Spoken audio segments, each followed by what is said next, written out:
lowest number of shooting incidents of any quarter in recorded history. Shootings are down in every borough, and they were down 23% compared to last year. Let me be clear, it's not just the best first quarter ever for shootings, it is the best quarter ever. This is huge. This is lives saved. Breaking down our major crime categories, we'll start with murder. In the first quarter, citywide murders are down more than 34%, and this is the second lowest quarter in recorded history. There have been 0 murders in our subways this quarter, the first time that has happened since 2018. And murders in housing are down more than 36%. And in the month of March, citywide murders declined by more than 51%, making it the lowest March on record. Citywide robbery, an index crime that has been stubbornly on the rise in recent years, is now down nearly 23% for the quarter, with double-digit declines in all 5 boroughs. And this quarter saw a 14% drop in grand larcenies, also with declines in every geographic borough. Although auto theft, or GLA, in New York City is down 12% in the first quarter, we saw this crime category rise a bit in March, and we know why. Honda thefts are up 31% for the quarter, and 29% of all vehicles stolen in New York City in the last 3 months were Hondas. This issue is especially prevalent in the Bronx, where more vehicles are stolen than in any other borough. It turns out that thieves are able to clone Honda key fobs, and they can do it quickly and repeatedly. We've been sounding the alarm on this for over a year, and we continue to urge Honda, for their customers' sake, to fix this vulnerability now. Citywide burglaries are down more than 4% in the first quarter, with an 11% reduction in housing. We see an increase for the quarter in Staten Island, with a smaller uptick in parts of Queens, while Brooklyn is driving the overall reduction in burglaries with a decrease of more than 13%. As you can see, we have made tremendous progress over the past 3 months, but rape was the one index category that was up for the first quarter, increasing by 21%. Among the reasons for this are, first, in September 2024, there were changes to the law that rightfully redefined and broadened what constitutes rape in New York State. Second, these crimes have been underreported for years. In spring of 2024, NYPD SVU detectives started taking reports of sexual assault at the city's 5 borough-based family justice centers, where survivors were already receiving social and legal services in a safe place. This has helped more survivors to come forward and seek justice. Additionally, in partnership with the Mayor's Office to end domestic and gender-based violence, the NYPD is working to eliminate the stigma of sexual violence, inform survivors of their rights, and promote free and confidential resources citywide. We encourage all victims of sexual assault to come forward and to make their voices heard, and when they do, New York City, under Mayor Adams, is committed to providing them the resources and the support that they need to heal. In the past 3 months, the women and men of the NYPD have made remarkable gains in our fight against crime and violence citywide, and a major reason why is our violence reduction zones. These tailored, hyper-local daily deployments focus on the true drivers of crime in our neighborhoods. And in our city's most violent areas, this scalpel approach to policing is increasing public safety across all 5 boroughs. Major crime in our violence reduction zones, which you've heard me and the mayor speak so much about, is down 25% overall, with a 71% decline in murder and a 48% drop in shootings. These crime reductions within our 42 deployment zones are outpacing the city overall, with massive reductions in addition to murders and shootings, in robbery, in felony assault, in burglary, and in grand larceny. This work makes our neighborhoods and the people who live and work in them safer. In our Roosevelt Avenue zone, crime is down 37%, On 125th Street in northern Manhattan, it's down 38%. And in downtown Flushing, major crime is down 46%. And in both our East New York and our Melrose zones, crime is down by more than 50%, with 0 shootings so far this year. While our zones are reducing crime and violence in our precincts, we're also making tremendous progress on our subways. Our transit safety plan, developed and implemented in close collaboration with Mayor Adams, put thousands of uniformed officers throughout the entire system 24/7. We focused our deployments on the trains and platforms where we know that 78% of the subway crime actually happens. And with the governor's support, we put 2 officers on every overnight train. When we announced this plan alongside the mayor back in January, we promised real results, and boy, did we get them. For the first 3 months of 2025, major crime in our subways is down more than 18%. To its second lowest level since record keeping began for transit crime 27 years ago. In the first quarter, our focused and flexible deployments resulted in a 67% decline in subway shootings, a 25% drop in subway robberies, and a 23% reduction in subway grand larcenies across the entire system. This deployment plan represents a meaningful, systemic shift in how we approach policing in our subways, and it's more than just uniformed police presence. At roll calls, officers are briefed on wanted suspects and crime trends. They are taking a targeted approach, and also, importantly, they are enforcing the transit system's rules. Over the past 10 years, the prohibitions against taking up multiple seats, laying outstretched, smoking, drinking alcohol, they weren't consistently enforced. This increased the perception of an unsafe system, and it needed to change. So we piloted that change in Queens in January, and we expanded into the borough of Brooklyn last month. Our cops will not simply walk by someone who is violating the law and disrupting other passengers. They will correct the condition. This is not a dragnet. This is not harassment. This is about restoring a sense of safety and order in the system. It is also a response to New Yorkers telling us that unchecked disorder makes them feel less safe on the train. And the truth is, this approach allows the NYPD to address the random acts of violence that we're seeing in the subways. Since the refocused enforcement began, NYPD officers are finding hundreds of people being sought for other crimes that they had committed in the past. People who were stopped for violating a transit rule and then found to have an open, active warrant. Of those arrested, 31% were convicted felons, and all combined, they had more than 16,000 priors, which is an average of 21 prior arrests per person. Case in point, on February 11th, officers from Transit District 34 stopped Carlos Catedral for smoking an e-cigarette on the northbound R-Line platform inside the 86th Street station in Brooklyn.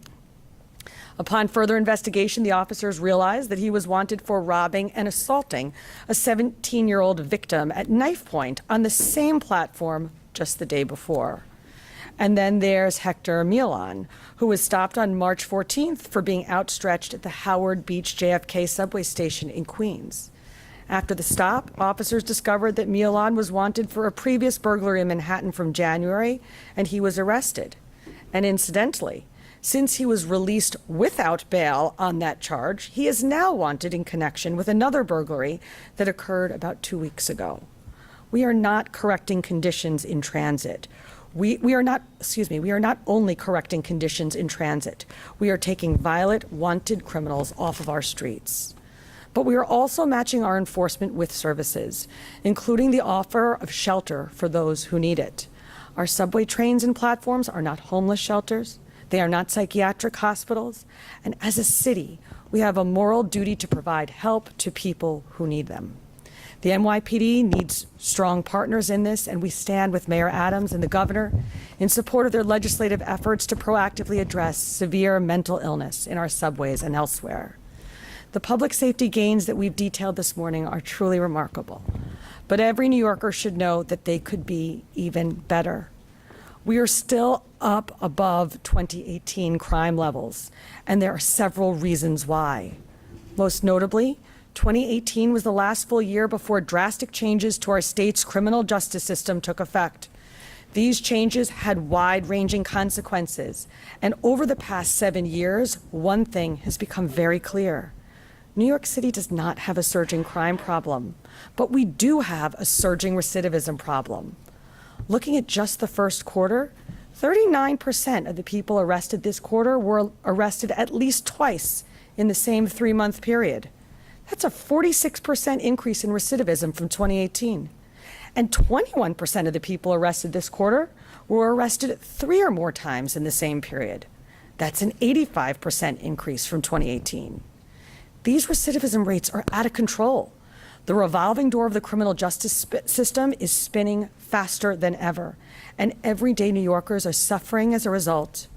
We have been very clear on what steps we must take to address this, and it starts with discovery. Over the past few months, we've built a strong coalition for sensible, substantive change to our discovery law. Our mayor, our governor, all 5 of our district attorneys, many of our federal, state, and local representatives, and the New Yorkers we serve, we all agree the time to act is now. Our laws cannot continue to allow cases to be dismissed en masse based on technicalities that would have absolutely no bearing on the ultimate outcome. This is not a retreat from the spirit of the criminal justice reforms of 2019. It is a necessary closing of dangerous, unforeseen loopholes. In a moment, our Chief of Crime Control Strategies, Mike LaPetri, will provide some further analysis of the data. But before that, I just want to thank Mayor Adams for the trust, sir, that you placed in me and the brave men and women of the NYPD. When people called to defund the police, you defended them. It is truly the honor of my lifetime to work for you as the city's police commissioner and to have the opportunity to tell the incredible stories of the bravery of the women and men of the NYPD. All the work that we've talked about this morning is their work, and it is the direct result of their unwavering dedication to the people they serve. Chief.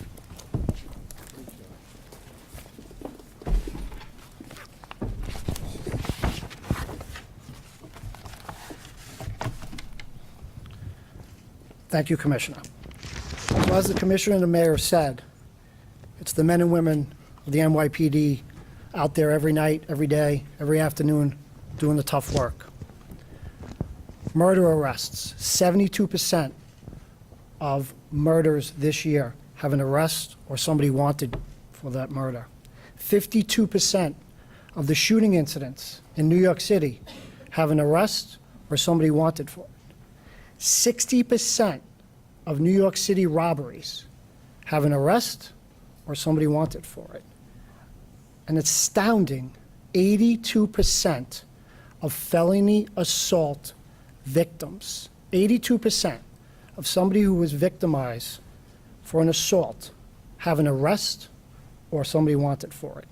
50% of our shoplifting arrests, 50% of our shoplifting complaints, have an arrest. Just a few years ago, it was 30%. That's precision. Our shots fired. The NYPD treats shots fired just as a shooting incident. Could be anybody just walking across the street. 30% of our shots fired this year have an arrest. Think about that.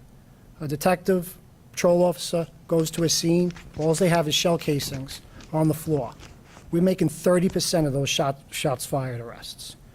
The Commissioner and the Mayor talked about substantial robbery decreases this year. I'd like to talk about some of the categories that are within those robberies. Bodega robberies, 65% decrease in bodega robberies for the first quarter. 47% decrease in our delivery robberies, and 31% decrease in our cell phone robberies. Our felony assaults, 12% decrease in stabbings and slashings, a 5% decrease in members of the service, and for unprovoked, we're flat from last year, felony assaults. Let's talk about shoplifting. We have a 26% decrease in felony shoplifting this year, a 26% decrease. 90% of our shoplifting complaints of petty larceny. You want to know why? Because we encourage stores, mom and pop stores, larger corporations to report that crime, no matter how minor it is. When we look at shoplifting, the commissioner talked about it, recidivism. 30% of all our shoplifting arrests are attributed to approximately 350 people. Those 350 people have over 2,300 shoplifting arrests this year. And guess what? They've been arrested 14,000 times. 14,000 times. And I'm going to tell you that 43% of them are a convicted felon. Do the math.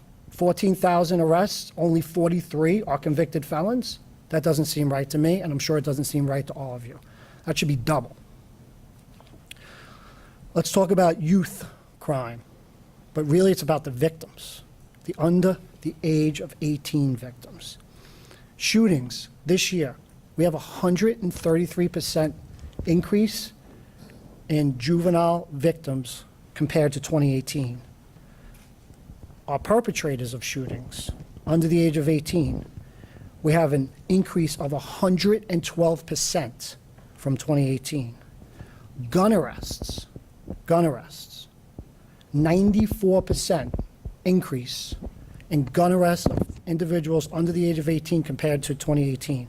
And you know what that tells us? I'm going to tell you what it tells us. If you get arrested for a gun and you're under the age of 18, within 2 years of that gun arrest, 25% of that population will be involved in a shooting. Prior to 2018, it was less than 7. The commissioner talked about the concept of offices in zones across many precincts. I'd like to talk a little deeper about that.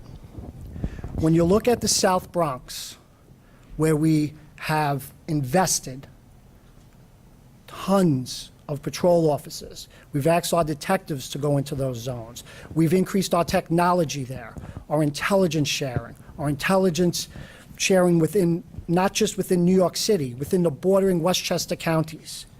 If you look at the 4-4, the 4-6, and the 5-2, they are down 66% in shooting incidents this year and 72% in victims. If you want to add the 7-3 and the 7-5, so 4 out of those 5 commands that I just discussed have historically been in the top 5 shootings in New York City. Unacceptable. You combine those 5 commands where we put our most resources, we're down 54% in shooting incidents, we're down 52% in shooting victims, and we're down 58% in murders. An example. The 174, 175, and Eastbourne Avenue, a known violent crew area. That borders the 4-4, 4-6. That zone is continuous. It's one zone that encompasses a very stubborn crew area. Guess what? Friday night, our officers were out there, actually our citywide officers were out there, and arrested 2 individuals, gang members, right on the border with guns. That's precision. And that's what's helping drive down violent crime in New York City and overall crime in New York City. But this is not done without the men and women out there every day under very tough conditions doing the job that we ask them to do. So I want to say thank you to them, and I want to say thank you to all the commanders and everybody in the NYPD. Thank you. All right, then we're going to stay on topic, crime stat. Yeah, in this turn front row, please stand up for a moment, because we got to really acknowledge, you know, Chief of Patrol, Chief of Detective, our executive, Chief of Transit. You know, these men, they're representatives of how we are doing this. And just really want to thank you guys and ladies for what you're doing. Rebecca, how you're keeping the intel flowing. We close these cases because of the detectives. I don't know how many times we had crime scenes and we turn around and find the individuals involved. Well done. What you're doing over in community affairs, preventing the crime, Deputy Commissioner Stewart. So I just want to personally tell you thank you. The hardest job in America is working for Eric Adams, you know, and you guys do it every day. And, you know, New Yorkers need to know you save lives. You save lives. And I just want to personally, on behalf of the commissioner, just personally tell you thank you for the job you've done. All right, we're going to do some on topics before we have some fun with off topics. Crime stats. Rocco, did I see your hand up? No, oh, sorry, go ahead. Very quickly, you had mentioned the closing out of cases with either arrests or people wanted for arrests. Is that up over previous years? And the question is overtime affecting the closing of cases with the detectives, the clamp down on overtime? I can do the overtime. So as far as the murder and shooting clearance, it's basically been that over the past few years. As far as our robbery, our felony assaults percentage, that is up from prior years. It's the highest that I've seen since being the Chief of Crime Control Strategies. And I guess that answer sort of obviates the next question, but I will say that for our detectives specifically, the overtime management plan that we put in place was actually designed to allow them to spend more time working on their cases and less time off at other details. And I'm going to say this again. I want to be extremely clear on this because we hear this. I remember from days of state senate, days of our president. Everybody talk about overtime. The commission has put in place a clear overtime management system. She's clear on that, but we're not going to cut pennies to save lives. I don't want to hear those defund the police characters tell us how much are we spending. Whatever we need to spend to save the lives of New Yorkers and to keep the city safe, we're going to spend it. That is period. And so we're not going to be defensive about people saying, well, overtime is up. Yeah, overtime is up because we have 3,000 protests in the city. Yes, we got to take guns off the street. We're not apologizing for spending money to save New Yorkers.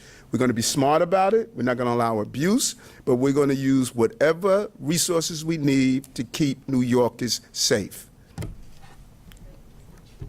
Tina, do you have a question? You? I don't think Tina has it. You do have a question, Tina? Oh, okay, great. Go ahead. Sorry, he's gonna bring a mic to you.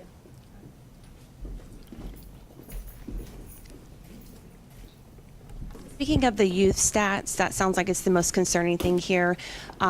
Specifically in Brooklyn, the Coney Island, Still Avenue station, we've seen a series of incidents with teens, stabbings, threatening with machetes, things like that. So what are you doing specifically to stop this surge in violence among teens? Well, it's obviously it's multi-pronged. I mean, look, when it comes to violent crime, when it comes to youth carrying firearms, you know, we want a prosecution. When it comes to the low-level offenses, when it comes to the youth that, you know, is right on the fringe of maybe going onto the wrong side, that's about outreach. That's about outreach. And we have multiple bureaus within the department that is very good in the outreach. But what we're seeing substantially is a uptick in youth being arrested for violent crimes than anywhere in the past since Raise the Age. Mark? Oh, sorry. The connected to that, going back to the years we talked about 2018, and I think the commissioner alluded to it as well, legislative changes, raise the age. During the 70s, we motivated children to carry drugs for drug dealers because if they were arrested, they would not receive a hard penalty. When we did raise the age, we did not deal with the unintended consequences of bad people or having these young people carry guns. As Chief LaPetrie just shared, not only are we seeing an arrest increase of those young people, but you know what? Victims. And so when you make these legislative changes, you know, back previous administrations, you know, those who are saying our city is dealing with crime problems, we are fixing the problems that they created with legislative changes. You know, raise the age has a clear impact on the number of young people who are the victims of crimes and those who are participating in crime. It's a clear correlation. How's it going? Good. First was about the stranger attacks. I think you mentioned that they were flat, but I was hoping you could go into just a few more details, some hard numbers about that, and just how many of them are they being sparked by emotionally disturbed people or anything like that, if you're seeing any trends, and also about the youths involved in gun violence, both the ones that are shooting and the ones that are being shot. Can you provide some whole numbers on that, and how does that compare historically?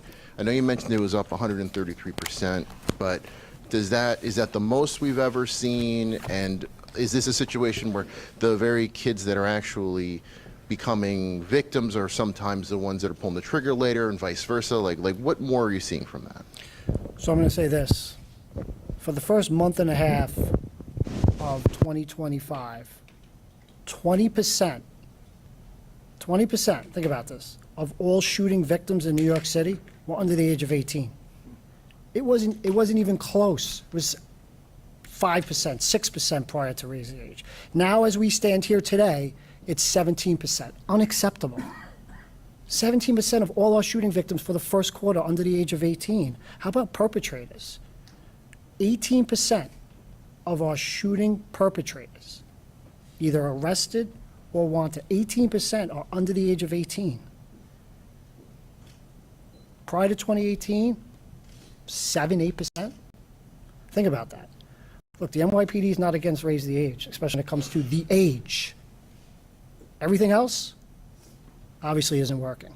The only thing that we agree with is 16 and 17-year-olds should be treated as juveniles, but not everything else that was built into that bill. And so I'll just touch on the felony assaults, the unprovoked. Look, it's one too many, right? But when you look at the raw number, it's approximately 37 victims this year as far as felony assaults. Last year we were approximately at 35. That's why I obviously stated that it was flat. What we're really keeping our eye, well, look, we're keeping our eye on everything, but we're also look at misdemeanors. We look, we drill down to whether it be a petty larceny, whether it be a misdemeanor assault, whether it be harassment in transit, whatever it might be. We do not police by 7 majors and things of that nature. That's not how we police. We police when it comes to public safety, and we always will.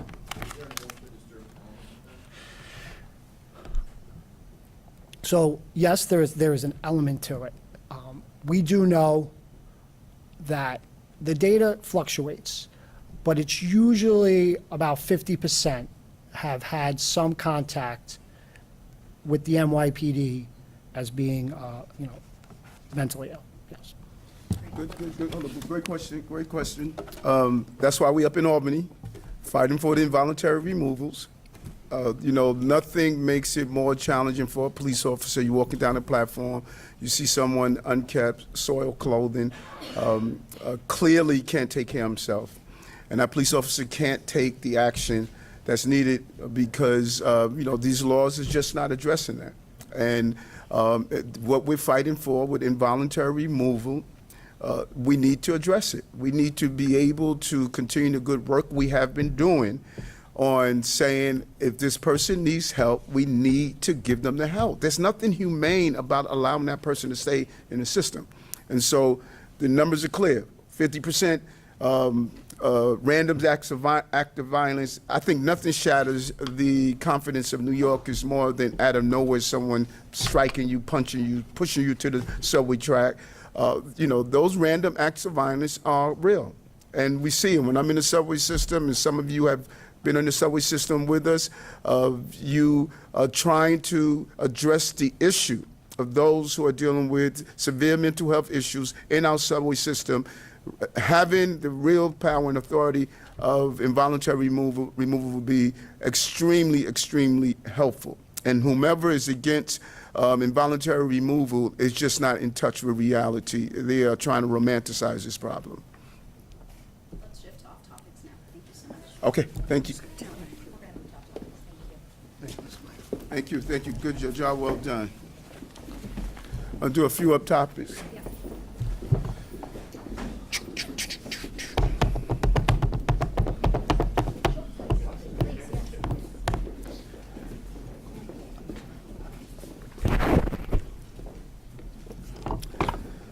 Joe?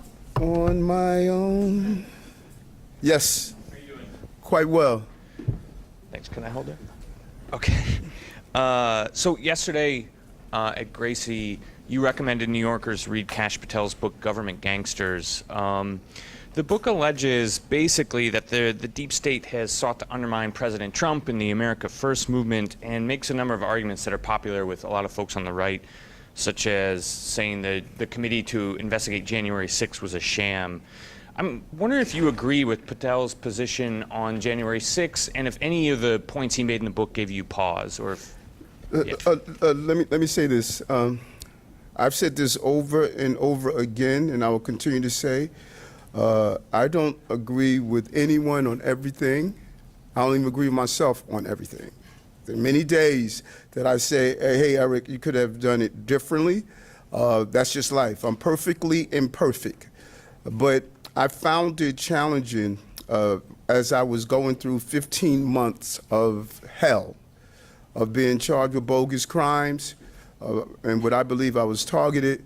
And I found it challenging to communicate with New Yorkers, and I read several books that really helped articulate what I felt and what I was going through, and that's one of them. And so I think that I don't decide what books I'm reading based on authors. I decide based on what's in them.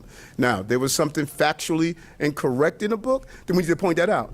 But the mere fact that someone may not like an author because of what their philosophies may be, that is not how I read books. I don't have to like you to know is it factually correct. And when I read the book, I couldn't help but to say, sounds like me, sounds like me.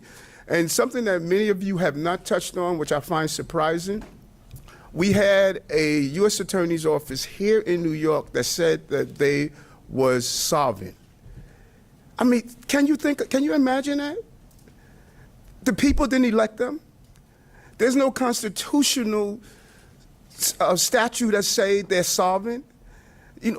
No one is solvent in this country. We all answer to someone, and when you unlimited power creates unlimited corruption. And I thought the book pointed out. So like or dislike, that's not important to me. There are many authors that I've read their books and I didn't like them personally. But when I looked at the information in the book, it was enough for me. I read books that told me I had to, if you want to change your diabetes, you got to stop eating the food you're eating. I didn't like to hear that, but you know what? It was factual. Joe, let's just move on because I want to give colleagues. Courtney, go ahead. I want to make sure everybody gets an opportunity. Courtney, go ahead. Let the readers decide on what they agree on, what they don't disagree on. Let's focus on the facts of what was in the book. Yeah, Courtney. Okay, I can hold it. All right. You can back it up a little bit. I'll just follow up on Joe's question. Do you Yes. agree that January 6th was a sham? In addition, Danielle Sassoon, when she wrote her letter initially, had mentioned that another round of charges could have been brought against you, potentially for obstruction. Are you concerned that SDNY would potentially bring those charges, that something still is being held over your head? And then finally, obviously, you're announcing this morning that you're going to be running as an independent. Do you think that you relate more to the conservative side, to the Republican side of the ticket? Why not just change your party registration if you no longer identify with Democrats? That's a long question. Three questions. Yeah. First of all, people should read the book and other books and see if it's factually correct or incorrect. And I believe that the book pointed out some real concerning and alarming issues. And I don't even know, those of you who are asking about it, I don't even know if you read it. You know that? Yeah, I don't know if you read it. And if you read it and you are a God-fearing American, and you're not concerned about some of those factual aspects of the book, then I think we having blinders on. That's what I feel. If you read that book and you haven't dealt with some of the factual aspects of it, then I think that you need to reconsider that. The running as I'm a Democrat, and I'm going to run as a Democrat. This case went on too long. 3 weeks after the independent observer looked at it, we went on for so long that it didn't allow me what I really needed to do around the campaigning the way I like, because New Yorkers were asking, what about the case? It's behind us. Now I'm able to do what I do well, and that's communicate with voters, and that's what I'm going to do, and I'm looking forward to it. I'm a Democrat, and I've said that over and over again. I'm a Democrat, and my beliefs are those democratic values that everyday working class people believe in, and I'm going to focus on that. We're not going to be calling out. Okay, when I'm gonna shut it down if you don't respect the. Oh no, I'm sorry. There was a question. There was a. Yeah. Hold on. There was a. Listen. What's important in the judge's ruling is that Eric is presumed innocent. He's dropped it, and the way he dropped it, he made it clear. He made this decision for it to be dropped without coming back. That was his decision. We all read it. That's what we should be looking at. The 70-something pages, that's all fine. Eric is presumed innocent, and it should be dropped without returning. That is the essence of what the judge stated. Take two more questions. Right, and we're not going to call out. That's one way of not getting asked. Let's go to Aaron